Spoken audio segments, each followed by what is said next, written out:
ये है पैकेज, मैं इसको अनबॉक्स करता हूँ। इस पैकेज के अंदर सबसे पहले लिखा है एरोजेल, जो अभी मैं आपको दिखाऊंगा, और इसमें से नियम कानून कुछ लिखे हुए हैं, ठीक है। और सबसे बड़ी चीज़ मैं आपको दिखाना चाहता हूँ कि ये जो है मार्स एक्सप्लोरेशन रोवर मशीन है, जो कि मार्स पे गया था। ये उसका फोटो यहाँ पे इसलिए बनाया गया है क्योंकि ये एरोजेल जो है इस मार्स वाले मशीन में लगाया गया है, इसका इस्तेमाल किया गया है। तो अभी मैं इस चीज़ को आपको दिखाता हूँ।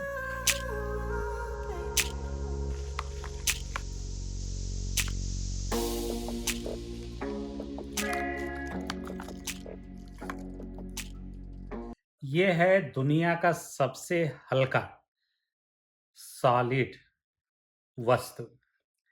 दुनिया का सबसे ऐसा सॉलिड चीज़ है जो दुनिया का सबसे सस्ता, सबसे हल्का है। इसका वज़न सबसे हल्का है। इसका वज़न आप ऐसे समझ लो कि इसमें 99% हवा है और बाकी के 3% इसमें, इसके बारे में हम आपको बताएँगे, सिलिका जेल है। आप इसकी तुलना ऐसे कर सकते हैं कि जैसे कि मान लो कि इस गड्ढे में जितनी हवा भरी है और उस हवा का जो वज़न है, वो इस एरोजेल के वज़न के बराबर है, ठीक है? नमस्ते। आज के वीडियो में हम आपको बताने वाले हैं जेल के बारे में। कोई छोटा मोटा जेल नहीं, कुछ ऐसे जेल के बारे में बताने जा रहे हैं जो कि दुनिया का सबसे कम वजन का सॉलिड है। ये सबसे हल्का है ये, और इसका इस्तेमाल किया जाता है ऐसे रोवर्स के बारे में। जो मार्स पे रोवर गया था, उस रोवर में इस टाइप के एरोजेल का इस्तेमाल किया जाता है। ये कोई ऐसा वैसा जेल नहीं है। इसका इस्तेमाल जो है जब दूसरे उपग्रह और दूसरे ग्रह पे लोग जाते हैं, जो यान छोड़ते हैं, जैसे मार्स पे अभी रोवर्स गया है, उसमें इसका इस्तेमाल किया जाता है और इसका नाम है एरोजेल। तो इसके बारे में डिटेल बताने से पहले हम आपको कुछ घर में जो आप डेली यूज करते हैं ऐसे जेल के बारे में बताना चाहता हूं, जो कि आपने देखा होगा, खाया भी होगा। उदाहरण के लिए ये वाला जेल। क्या आपने ये जेल कभी देखा है या खाया है? खाया होगा, बहुत बार खाओ। केक में, बच्चों को पुडिंग वुडिंग बनाने में, घर में जो है बनाने में इस्तेमाल किया जाता है। और जेल बेसिकली होता क्या है? जेल जो है, जितने भी प्रकार के, कई प्रकार के जेल होते हैं, ज्यादातर ये पॉलीमर होते हैं। जैसा कि पॉली मतलब ढेर सारा, मर मतलब यूनिट, ठीक है।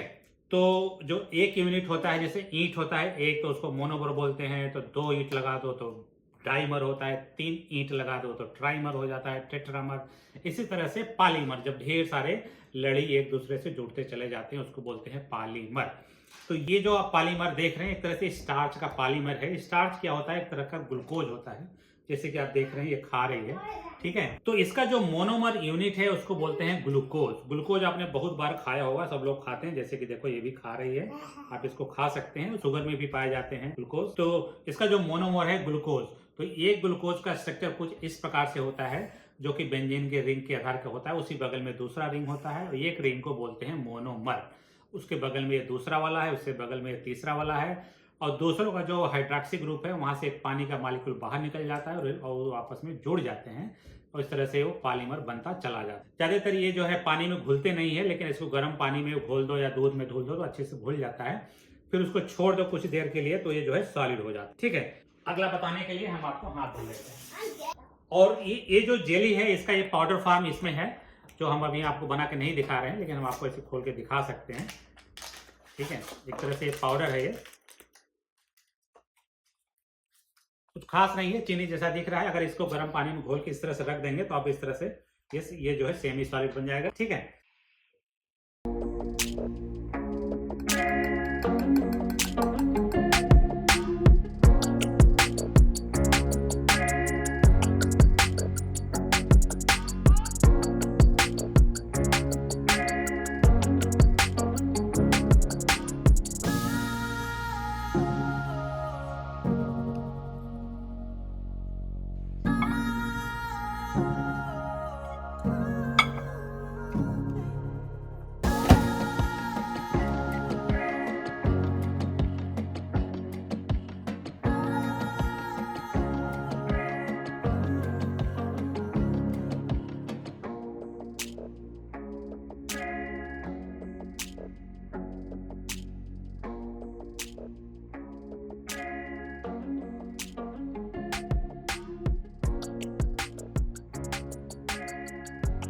तो बोलते हैं एगरोज जेल।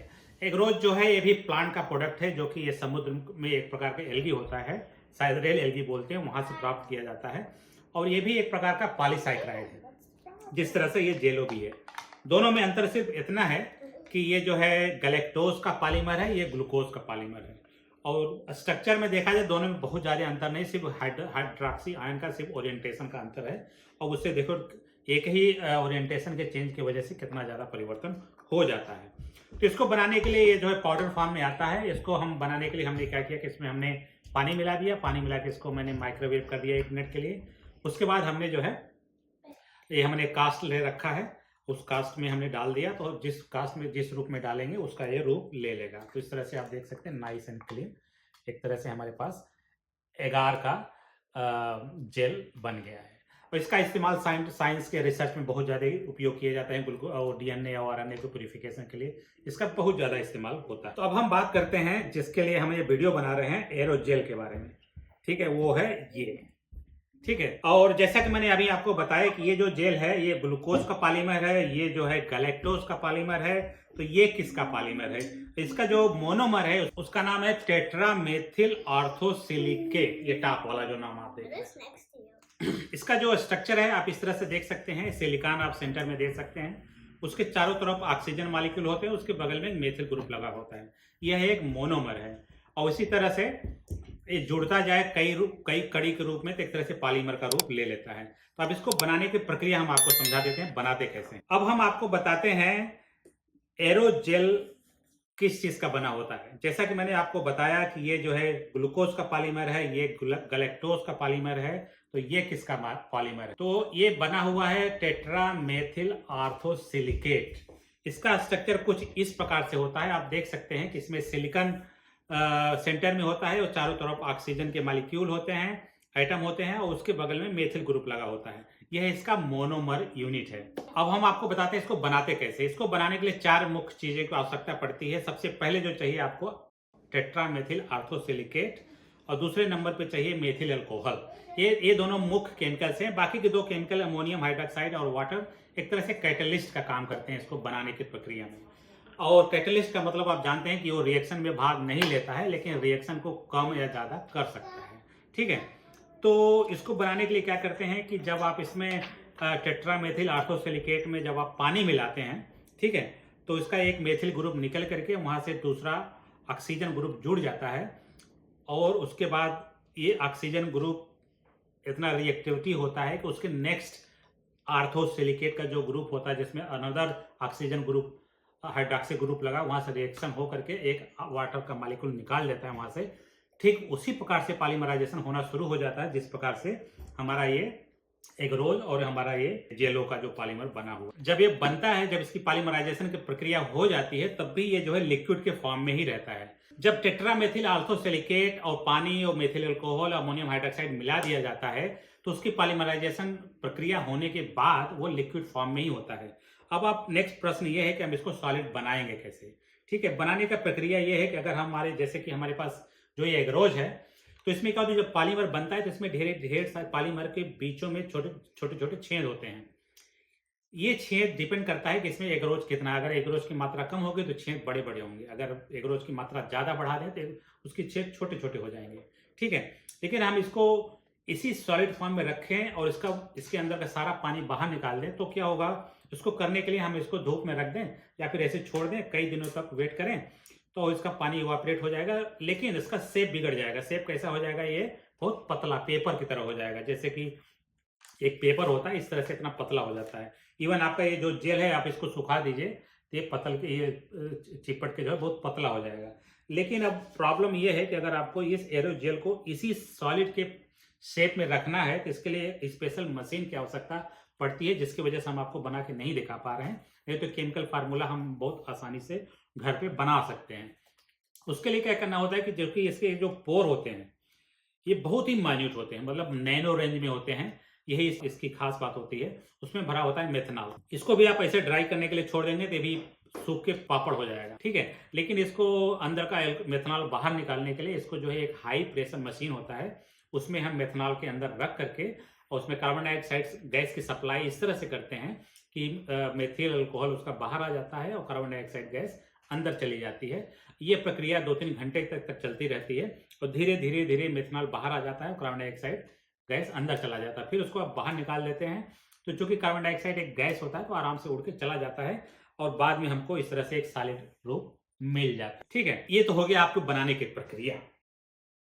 पता नहीं अभी मैंने आपको बताया कि नहीं, इसका वजन हल्का इसीलिए होता है क्योंकि इसमें 99% इसमें हवा ही भरा होता है। बाकी के इसमें सिलिका जेल है 0.3%। और अब हम आपको बताने जा रहे हैं कि ये जो है हीट रेजिस्टेंट होता है और कोल्ड रेजिस्टेंट भी होता है। कहने का मतलब ये है कि अगर आप इसको जलाएंगे तो जलेगा नहीं ये, ठीक है। और उसका मैं एक छोटा सा एक्सपेरिमेंट करके दिखाने जा रहा हूँ कि ये हमारे पास ये जो है हॉट प्लेट है और इसको मैंने रख दिया है हॉट प्लेट के ऊपर और इसके ऊपर मैं एक छोटा सा एक चॉकलेट का टुकड़ा रखने जा रहा हूँ, ठीक है। तो एक मैंने यहाँ पे रख दिया है जो बाहर है, एक मैंने इसके ऊपर रख दिया है। तो चूंकि ये इसका जो हीट रेजिस्टेंट होने की वजह से इसका इस्तेमाल जो है स्पेस यान में किया जाता है, या फिर रोवर जो भी मार्स पे गया था उसमें बहुत मात्रा में इसका इस्तेमाल किया गया था, ठीक है। और इसको मैंने ऑन कर देता हूँ, ऑन तो मैंने किया ही नहीं है अभी। हालांकि इसको बनाने में जो केमिकल इस्तेमाल किए जाते हैं बहुत सस्ता है, लेकिन इसको बनाने के लिए जो मशीन का इस्तेमाल किया जाता है वो बहुत महंगा है, इस वजह से इसका कीमत बढ़ जाता है। हालांकि इसकी छोटी मात्रा में हमने मंगाने के लिए बहुत हमको सस्ता नहीं मिला था, ठीक है। इसलिए मैंने देखो बहुत जबकि छोटा मंगाया है तभी हाल है। तो इस तरह से आप देख सकते हैं, ये देखो पिघल गया, ठीक है। और ये वाला भैया अभी तक वैसा ही है जैसा शुरू में मैंने रखा था, ठीक है। तो इस कहानी से शिक्षा ये मिलती है कि ये जो है हीट रेजिस्टेंट होता है। और कोल्ड रेजिस्टेंट के लिए हमारे पास अभी कुछ है नहीं दिखाने के लिए आपको, नहीं तो वो भी मैं एक्सपेरिमेंट करके दिखा देता। इसके एक और ख़ास बात ये है कि ये वाटर एब्जॉर्बेंट बहुत ज़्यादा होता है और जो कि अभी मैं आपको बताता। अपने दैनिक जीवन में इसका पाउडर बना करके जब भी जैकेट बनाया जाता है, जैकेट के 2 लेयरों के बीच में भर दिया जाता है।